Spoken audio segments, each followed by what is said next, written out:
हर उस शख्स को जो पीएचडी करना चाहता है ऑस्ट्रेलिया के लिए रिकमेंड करता हूँ कि वो ऑस्ट्रेलिया से पीएचडी करे। मैं ऐसा क्यों कहता हूँ कि वो ऑस्ट्रेलिया से पीएचडी करे, उसकी वजह ये है कि ऑस्ट्रेलिया जैसे इल्मी और तहकीकी तरक्की के मरकज़ से पीएचडी एक ऐसा ख्वाब है जो बहुत सारे स्कॉलर्स के लिए एक नई तहकीकों और नए रास्तों का इंतखाब करता है।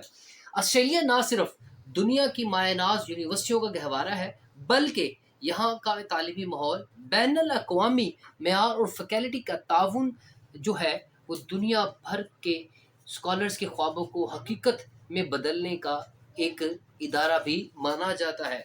मेरी ख्वाहिश है कि सिर्फ मैं इस प्लेटफॉर्म के तवस्सुल से आपको पीएचडी के नए रास्तों को न दिखाऊं, बल्कि वहाँ पर अप्लाई करने का तरीका भी बताऊं। तो वेलकम टू ट्रैवल विद सनान बिन मंसूर जनाब।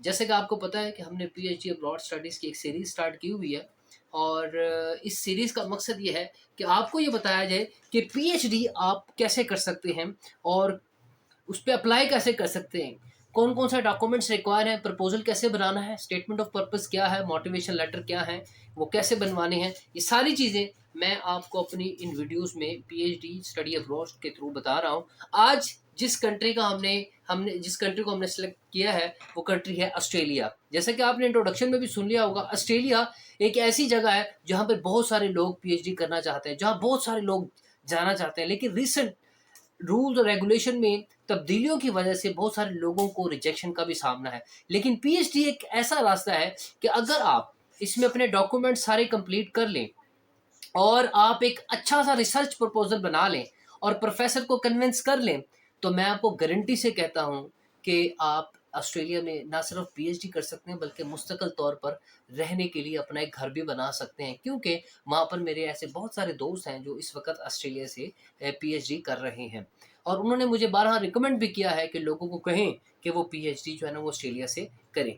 आज जिस यूनिवर्सिटी को मैंने ऑस्ट्रेलिया की सेलेक्ट किया है, इसकी अभी डेडलाइन भी मौजूद है, क्योंकि अभी जो वो एप्लीकेशंस की जो जो डेट है वो अभी तक चल रही है। लेकिन ऑस्ट्रेलिया की जो डेट्स हैं वो आपको मैंने बताया था लास्ट टाइम भी कि वो मिड ऑफ द ईयर तक जो है ना वो ओपन रहती हैं। अभी रिसेंटली जिस यूनिवर्सिटी का नाम मैंने आपके साथ शेयर करना है, इस यूनिवर्सिटी का नाम है मुरडॉक यूनिवर्सिटी ऑस्ट्रेलिया। मल्टीपल सब्जेक्ट्स मौजूद हैं इसमें।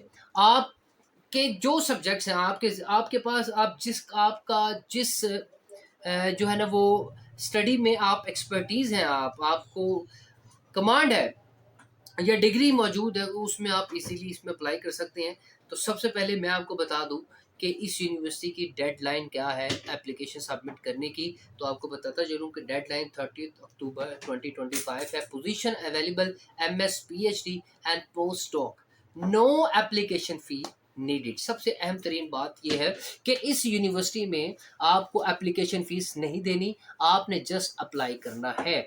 ठीक है, अब आ जाएँ बात कर लेते हैं इसमें डॉक्यूमेंट्स कौन कौन से, सॉरी डॉक्यूमेंट्स कह रहा हूँ, प्रोग्राम कौन कौन से अवेलेबल हैं। तो जनाब humanities, social sciences, natural sciences, medical sciences and art and design, these are the subjects right now available in Murdoch University Australia। Humanities का जब भी नाम लिया जाए तो ये नहीं समझना कि सिर्फ एक सब्जेक्ट है, बल्कि इसमें मल्टीपल सब्जेक्ट मौजूद है, जो कि मैं पहले ही बता चुका हूँ। मिसाल के तौर पर इसमें मौजूद है लिंग्विस्टिक्स है, लिटरेचर है, हिस्ट्री है, फिलोसफी है, सोशियोलॉजी है। एंड सोशल साइंसेज में political science, international relations, psychology and economics, law. Natural science में biology, chemistry, physics, mathematics, environmental sciences. Medical science में medicine and dentistry, health sciences and pharmacy and art and design. These subjects right now available in Murdoch University, Australia. So why I choose this university? The first one is the date is still open for the applicants, those who want to apply for the PhD in Australia, for postdoc and MS program. And second thing is that no application fee, no application fee, यहाँ पर आपको application fee submit नहीं करवानी। And third one is annual stipend, Australian dollar 28,000 annual. ठीक है, ये monthly आप देख लें कितना बनता है, आई थिंक सो $2,000 से ज़्यादा ही बनता है, और बड़ा बेहतरीन है। अब इसके मज़ीद बेनिफिट्स भी मैं बात कर लेता हूँ कि ऑस्ट्रेलिया में अगर आप पीएचडी सिक्योर कर लेते हैं तो याद रखें कि आप अपनी फैमिली को भी स्पॉन्सर कर सकते हैं, उसके भी एक्सपेंस जो है ना वो बाद यूनिवर्सिटीज़ जो है ना वो बियर करती हैं। स्टाइपन अच्छा मिल जाता है, पूरा इन्वायरमेंट मिलता है इंटरनेशनल लेवल का कि आप वहाँ पर किस तरीके से जो है ना वो अपने आप को पूरा फोकस जो है ना वो स्टडी पे कर लेते हैं। ठीक है, अब आ जाए बात कर लेते हैं डॉक्यूमेंट की, जो बहुत ही इंपॉर्टेंट है।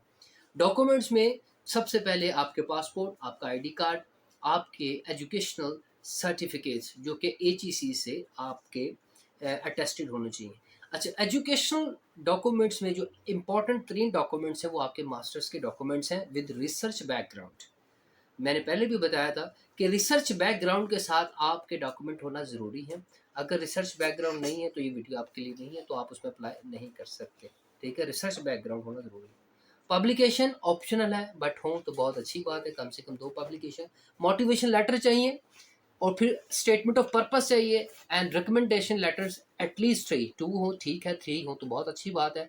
एक लेटर उसका होना चाहिए रिकमेंडेशन लेटर जिसके अंडर आपने रिसर्च की है, ये एक रिकमेंडेशन लेटर आपका उस प्रोफेसर का होना चाहिए। Next one is very important and backbone of your seat of PhD in Australia or anywhere else, anywhere in the world, and that is your research proposal. Very important. If you know that how to uh, make a research proposal, that would be great for you, because on the behalf of research proposal you can secure your seat for PhD in Australia.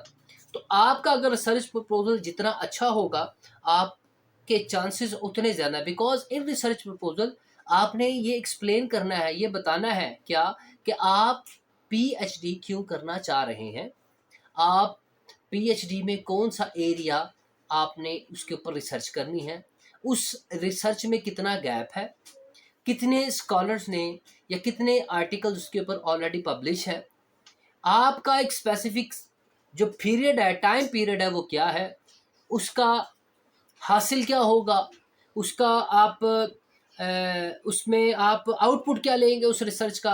ये सारी चीज़ें आपने उस अपने research proposal में लिखनी है, जो कि आपको पीएचडी की सीट दिलाएगा, क्योंकि आपने कन्विंस ही प्रोफेसर को करना है, और प्रोफेसर सिर्फ आपके उससे कन्विंस होगा, और वो है आपका रिसर्च।